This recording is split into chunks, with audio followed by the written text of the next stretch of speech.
When I purchased this back in 2019, this is the description that was from eBay.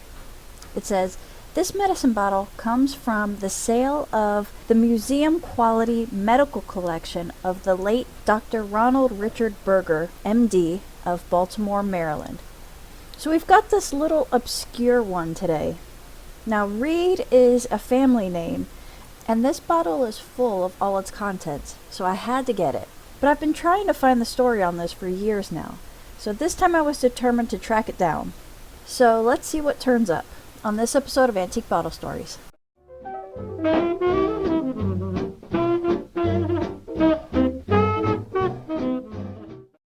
Now, if it weren't for the intact paper label, this would have just been another unembossed med bottle.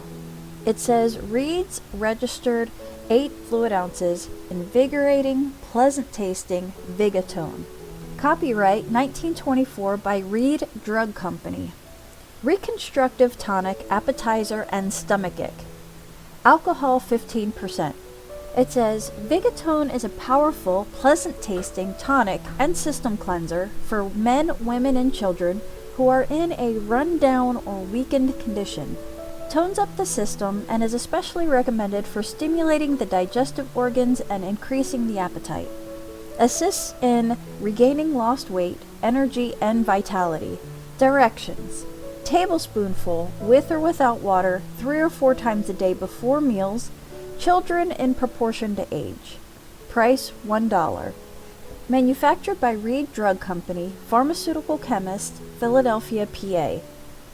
So here's a look at the contents. It's a brown liquid with some delicious looking floaties. And if I flip it over, you can see quite a bit of sediment stuck to the bottom after it's been sitting for 98 years. And the cap is pretty stinking tight.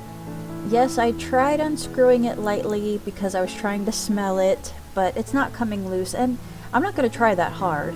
Honestly, I'm not even sure that it's a screw top, and I think it might have never been opened.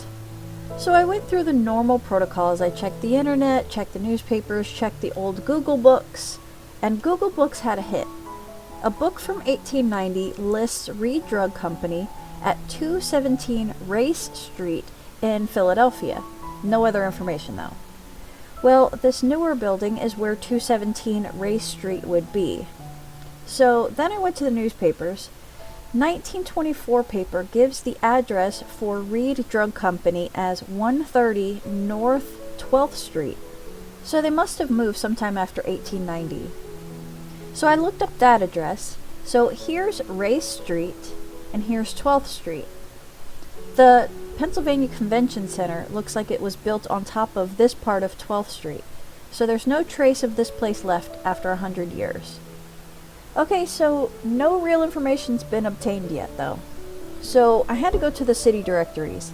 The label says 1924, so I tried 1924 first. It specifically names 2 druggists named Reed. We have 2 contenders. There's a Arthur B. Reed and a Milton Reed.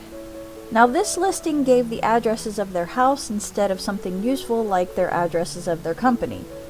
So I followed each one of them around for quite some time. I could not find something to determine which one was my guy until, finally, several hours later, 1923 City Directory finally names Milton's company as City Line Pharmacy, and he's also vice president of Cooperative Drug Company. So Milton is not our guy. I have to assume that Arthur Reed is our guy. The same 1923 directory says that Arthur is a druggist, but it doesn't give his company name or address. I never found anything to confirm or solidly connect Arthur with the Reed Drug Company, though. So Arthur Reed was born in 1873 in Pennsylvania, so he fits the date range that we need him to fit. In 1880, he's only 6 years old with his family, and his dad, Jesse, is a physician. And so I thought maybe Reed's Drug Company was possibly started by his dad. Well, I chased down that thought for a little bit, but I couldn't find Jesse in Philadelphia. He lived in Uniontown, so I guess that's not close enough to be in the Philadelphia directory. And on Ancestry.com, Uniontown directory doesn't start until after Jesse is dead. So I don't think so. I think if he had a drugstore in Philadelphia, I would have seen it. But to be honest, Reed's Drug Company is not even listed in the Philadelphia directory, all the years that I looked in it. And if I didn't know any better, I would say that this company did not exist in Philadelphia. But it does show up in some of these old Google books as early as 1890 and as late as 1925, so it is a real company.